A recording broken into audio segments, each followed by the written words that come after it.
మధ్యప్రాచ్యం ఇప్పుడు ఒక అగ్ని గుండంలా మారింది. కానీ అసలు విధ్వంసం ఇప్పుడే మొదలైందా అన్న అనుమానాలు వ్యక్తమవుతున్నాయి. ఇజ్రాయెల్ వార్ నుంచి లీక్ అయినటువంటి ఆ నయా స్కెచ్ ఏంటి? శత్రువుని కేవలం దెబ్బతీయటమే కాదు, నామరూపాలు లేకుండా తుడిచిపెట్టేలా నెతన్యాహు వేసిన ఆ 21 రోజుల డెడ్లీ ప్లాన్ ఏంటి అసలు? మరోవైపు ఇజ్రాయెల్ దాడులకి ఇరాన్ దగ్గరున్న కౌంటర్ ప్లాన్ ఏంటి?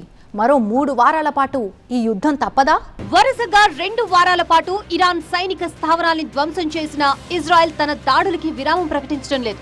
ఎందుకంటే ఇజ్రాయెల్ తన మెయిన్ టార్గెట్ ని ఇంకా చేరుకోలేదు. ఇజ్రాయెల్ వార్ 5లో నమోదైన వ్యూహాత్మక స్థావరాల్ని పూర్తిగా ధ్వంసం చేయడానికి మరో 20 రోజుల కంటే ఎక్కువ సమయం పట్టేలా కనిపిస్తోంది.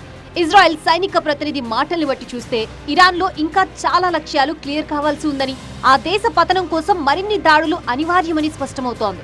అందుకే తన ఆపరేషన్ ని ముగించడానికి యుద్ధాన్ని మరో 3 వారాలు కొనసాగించాలని చూస్తోంది.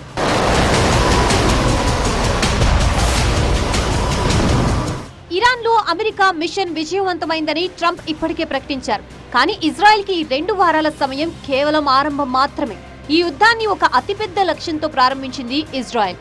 ఇరాన్ని పూర్తిగా బలహీనపరచాలని ఇజ్రాయెల్ భావిస్తోంది. ఇరాన్ని దశాబ్దాల క్రితం నాటి స్థితికి తీసుకువెళ్లాలని చూస్తోంది.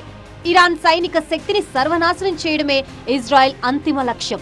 ప్రస్తుత పరిస్థితుల్ని బట్టి చూస్తే ఇజ్రాయెల్ ఇరాన్ యుద్ధం ఇప్పుడు అత్యంత ప్రమాదకరమైన దశకి చేరుకోబోతోందని అమెరికా నిపుణులు అంచనా వేస్తున్నారు.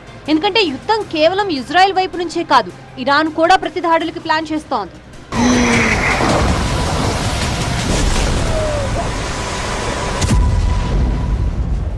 ఇజ్రాయెల్లో భారీ విధ్వంసం సృష్టించేందుకు స్కెచ్ వేయడంతో పాటు హర్ముజ్ జలసంధిని దిగ్బంధించి ప్రపంచం మొత్తాన్ని సంక్షోభంలోకి నెట్టేందుకు సిద్ధమవుతోంది ఇరాన్.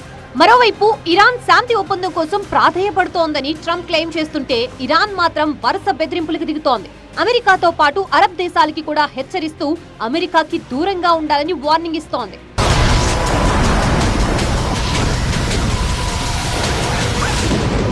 ఇజ్రాయెల్ కోరుకున్నట్లు ఈ యుద్ధం మరో 3 వారాల పాటు కొనసాగితే అది కేవలం మధ్యప్రాచ్యాన్ని మాత్రమే కాదు, గ్లోబల్ మార్కెట్లో చమురు సెగలు పుట్టిస్తూ 3వ ప్రపంచ యుద్ధానికి గట్టి పునాది వేసినా ఆశ్చర్యపోనక్కర్లేదు.